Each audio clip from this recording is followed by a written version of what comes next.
Hello गरुडेरियंस। आज के इस डेली मार्केट एक्सप्लेनर में सभी का स्वागत है। शेयर मार्केट ट्रेडर्स और इन्वेस्टर्स के लिए आज हमने pure black and white data को छोड़कर कुछ बहुत ही वाइब्रेंट और मल्टी कलर्ड चार्ट्स यूज किए हैं ताकि मार्केट का ट्रेंड समझना और भी आसान हो जाए। अगर डेली नॉइस के बीच सीधे और सटीक डेटा पर विश्वास है तो जल्दी से इस यूट्यूब चैनल को सब्सक्राइब कर लीजिए। आज का ये सेशन आने वाले ट्रेडिंग डे के लिए एब्सोल्युटली क्रूशियल होने वाला है। सो बिना किसी देरी के लेट्स डाइव इनटू दिस। आज का हमारा मैक्रो टू माइक्रो फनल बड़ा इंटरेस्टिंग है। पहले ग्लोबल मार्केट्स और क्रूड ऑयल की सिचुएशन समझेंगे, फिर इंडियन इकोनॉमी के लेटेस्ट मैक्रो डेटा पर आएंगे, उसके बाद सीधा FII DII एक्शन और निफ्टी के आउटलुक पर फोकस करेंगे, फिर Q4 अर्निंग्स का क्विक राउंड अप होगा और आखिर में एक बहुत ही thought provoking topic the Warren Buffett mystery पर चर्चा करेंगे। तो चलिए शुरुआत करते हैं आज के पहले सेक्शन से, global markets and crude oil. पूरी दुनिया का जियोपॉलिटिकल लैंडस्केप इस वक्त तेजी से बदल रहा है और इसका सबसे पहला रिपल इफेक्ट सीधा इंटरनेशनल एनर्जी मार्केट्स पर देखने को मिल रहा है। ब्रेंट क्रूड में एक मैसिव करेक्शन आया है और प्राइस गिरकर लगभग $14.8 पर बैरल पर आ चुका है। ऐसा अचानक क्यों हुआ? इसका बड़ा कारण है डोनाल्ड ट्रंप के हाल ही में आए स्टेटमेंट्स। उन्होंने संकेत दिया है कि ईरान के साथ एक डील बहुत जल्द हो सकती है, जिसने मार्केट में सप्लाई बढ़ने की उम्मीद जगा दी। हालांकि उन्होंने ये भी क्लियर किया कि अगर बात नहीं बनती तो मिलिट्री स्ट्राइक्स भी हो सकती हैं। इन मिक्स्ड जियोपॉलिटिकल सिग्नल्स ने सेंटिमेंट को तुरंत इंपैक्ट किया है। लेकिन ग्लोबल ट्रेड डायनामिक्स सिर्फ ऑयल प्राइसेस तक सीमित नहीं है। स्ट्रेट ऑफ हॉर्मुज में टेंशन के बावजूद वहां से 3 ऑयल टैंकर्स सेफली निकल चुके हैं। वहीं दूसरी तरफ चाइना का रशियन एनर्जी इंपोर्ट 10% तक बढ़ गया है। पर इन सब में जो सबसे बड़ा जियोपॉलिटिकल गेम चेंजर बन रहा है वो है UAE की नई bypass pipeline. UAE straight of Hormuz को पूरी तरह बाईपास करने के लिए एक नई पाइपलाइन बना रहा है, जिसका 50% काम ऑलरेडी कंप्लीट हो चुका है। राइट, अब आगे बढ़ते हैं अपने दूसरे सेक्शन की तरफ, Indian economy and macro data.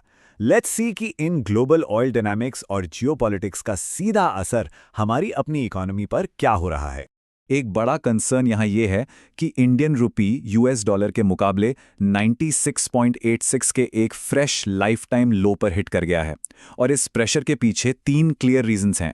पहला, हमारा लगातार बढ़ता हुआ इंपोर्ट बिल, दूसरा फॉरेन इन्वेस्टर्स यानी FIIs का मार्केट से पैसा निकालना और तीसरा US बॉन्ड यील्ड्स का काफ़ी एलिवेटेड लेवल्स पर बने रहना।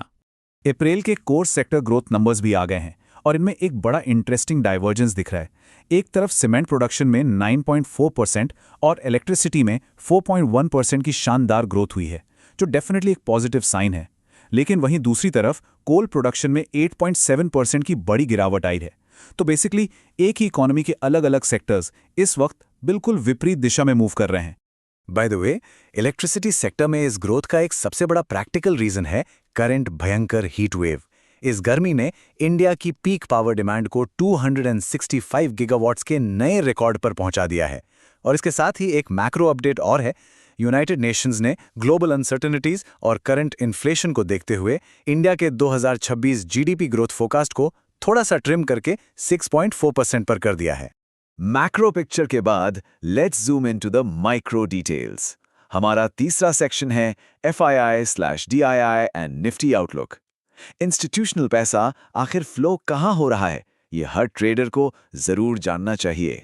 अगर हम इंस्टीट्यूशनल मनी फ्लो देखें तो मार्केट का अंडरटोन काफ़ी कॉशियस लग रहा है। आमतौर पर होता यह है कि अगर एक बेचता है तो दूसरा खरीद लेता है, लेकिन यहाँ स्टोरी अलग है। FIIs ने करीब 1597 करोड़ रुपए की नेट सेलिंग की और ठीक उसी वक्त डोमेस्टिक इंस्टीट्यूशंस यानी DIIs ने भी 1968 करोड़ रुपए का नेट सेल किया है। दोनों तरफ से आने वाला ये साइमल्टेनियस सेलिंग प्रेशर मार्केट के ऊपरी लेवल्स पर एक क्लियर रेजिस्टेंस क्रिएट कर रहा है। इस हैवी सेलिंग के बावजूद आज के टेक्निकल लेवल्स थोड़ा मिक्स्ड सिग्नल दे रहे हैं। GIFT निफ्टी करीब 16,600 पॉइंट्स ऊपर 23,811 पर ट्रेड कर रहा था, जो ट्रेडर्स के लिए एक पॉजिटिव ओपनिंग का इशारा है। लेकिन ध्यान रखें, निफ्टी के लिए ऊपर की तरफ 23,800 से 24,000 एक बहुत ही सॉलिड रेजिस्टेंस जोन है। नीचे सपोर्ट 23,250 से 23,400 के बीच स्थित है। एक अच्छी बात यह है कि इंडिया विक्स 1.26% गिरकर 18.44 पर आ गया है, जिसका मतलब है कि आने वाले सेशंस में थोड़ी वॉलेटिलिटी कम हो सकती है। चलिए अब अपने चौथे सेक्शन पर आते हैं, Q4 earnings and stock news. एक रैपिड फायर तरीके से देखते हैं कि किन कंपनीज ने कैसा परफॉर्म किया है और स्पेसिफिक स्टॉक न्यूज़ क्या चल रही है। स्टार्ट करते हैं ओला इलेक्ट्रिक से। इन्होंने अपना क्वार्टरली लॉस थोड़ा नैरो किया है, जो अब 500 करोड़ रुपए पर आ गया है। लेकिन बड़ी दिक्कत की बात यह है कि इनका total revenue year on year 57% तक गिर गया है। ईवी मार्केट में बढ़ता हुआ कंपटीशन और सप्लाई चेन इश्यूज इनके टॉप लाइन पर भारी पड़ रहे हैं। दूसरी तरफ लेंसकार्ट की कहानी काफी अलग और इंटरेस्टिंग है। इस क्वार्टर में उनका ऑपरेशनल रेवेन्यू 46% सर्ज हुआ है। बड़ी टॉप लाइन ग्रोथ होने के बावजूद नेट प्रॉफिट 9% गिरकर 200 करोड़ रुपए रह गया है। ये बिल्कुल एक्यूरेटली दर्शाता है कि सिर्फ सेल्स बढ़ना काफी नहीं है, ऑपरेशनल कॉस्ट्स का मार्जिन्स पर कितना बड़ा इम्पैक्ट होता है। हेल्थ केयर स्पेस से एक बहुत ही पॉजिटिव अपडेट है। अपोलो हॉस्पिटल्स ने एक एक्सेप्शनली स्ट्रॉन्ग क्वार्टर डिलीवर किया है। उनके नेट प्रॉफिट में 35% का जबरदस्त उछाल आया है। इस परफॉर्मेंस के पीछे सबसे बड़ा फैक्टर यह है कि उनके डिजिटल और फार्मेसी बिजनेसेस में जो कैश बर्न हो रहा था वो रुक गया है और अब वहां से एक्चुअल पॉजिटिव मार्जिन्स निकलकर आ रहे हैं। कुछ और क्विक कॉर्पोरेट अपडेट्स पर नजर डालते हैं। जुबिलेंट फूडवर्क्स का प्रॉफिट आफ्टर टैक्स 67% बढ़ा है, जो कंज्यूमर स्पेस में एक स्ट्रॉन्ग परफॉर्मेंस दिखाता है। फार्मा सेक्टर में डॉक्टर रेड्डीज ने इंडिया में ओबेडा नाम से एक नई डायबिटीज ड्रग लॉन्च की है। और वहीं ग्लोबल टेक स्पेस से एक बड़ी न्यूज़ है। मेटा ने एआई पर फोकस शिफ्ट करने के लिए लगभग 8,000 टेक जॉब्स कट कर दी हैं, जो उनके टोटल स्टाफ का करीब 10% है।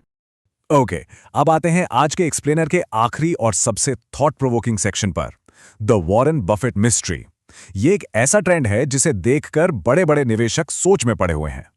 सोचिए, एक ऐसे वक्त में जब अमेरिका का S&P 500 इंडेक्स लगभग डबल हो चुका है और मार्केट नए हाइस पर है, बर्कशायर हैथवे एक कंसिस्टेंट नेट सेलर क्यों बनी हुई है? आमतौर पर जब मार्केट लगातार ऊपर जाता है तो लोग और खरीदारी करते हैं।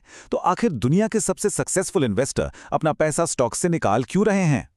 अगर हम अक्टूबर 2022 से लेके 23, 24, 25 और अब मिड 2026 तक का डेटा ट्रैक करें तो पिक्चर पूरी तरह क्लियर होती है। इन पिछले लगभग 4 सालों में बर्कशायर हैथवे ने एक सिंगल क्वार्टर में भी स्टॉक्स का नेट परचेज नहीं किया है। वो कंसिस्टेंटली अपने पोर्टफोलियो से स्टॉक्स ऑफलोड करके मैसिव कैश जमा कर रहे हैं। तो आखिर में ये बड़ा सवाल उठता है जिसे सभी ट्रेडर्स को ध्यान में रखना चाहिए।